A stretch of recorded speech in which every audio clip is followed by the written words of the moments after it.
Hey students, Cav here. Just a couple of bits of information about this upcoming week that starts on November 2nd. So what you're going to be doing is you're going to be looking at the Hawthorne and Poe mini file, which has the dates, which includes this date range. Inside that folder are two folders, one for last week, one for this week. Open up the file for this coming week, and that will give you a breakdown Monday, Tuesday, Wednesday, Thursday.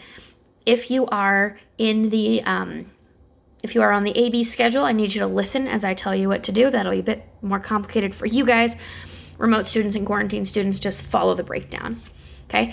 AB students, on the first day that you're not in class, that you're doing school from home, you'll be working on the Hawthorne and Poe vocab.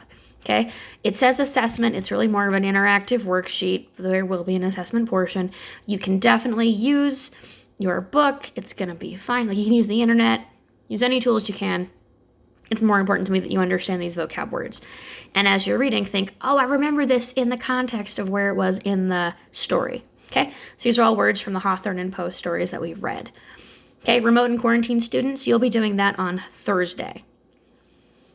Okay? Okay. Then on your second day of not being in class AB folks, you will be reading the 10th chapter of Lord of the Flies and working on your Hawthorne versus Poe reflection. Okay, if you have not done that already. And that's just how might Hawthorne and Poe's different beliefs have impacted their writing. So remember that Hawthorne hates witches. He doesn't necessarily hate witches. He hates what his family did during the Salem witch trials, right? And Poe has lost a lot of his family, particularly ladies in his family, and is just a very tragic, sad guy who may or may not be a serial killer, depending on which class conversations you were listening to last week. So you're kind of comparing those, like Poe tends to write a lot about dead ladies and men who may or may not have PTSD or some form of mental illness, and Hawthorne tends to write a lot about witches and people that are suffering with extreme guilt from things that aren't necessarily their fault, and how might their backgrounds have played a role into that. Do you think I'm wrong? Do you think their backgrounds have absolutely nothing to do with their writing? That's what you're doing. Then you're reading the next chapter of Lord of the Flies, because on Monday in class we're reading chapter 11. Woo-woo! Which is very exciting. And by Monday, I mean next Monday, not this Monday. Remote learners and quarantine folks, you're going to, for Monday, Tuesday, and Wednesday, finish up anything you have not done yet for the Lord of the Flies unit. So you should have read the 3 short stories.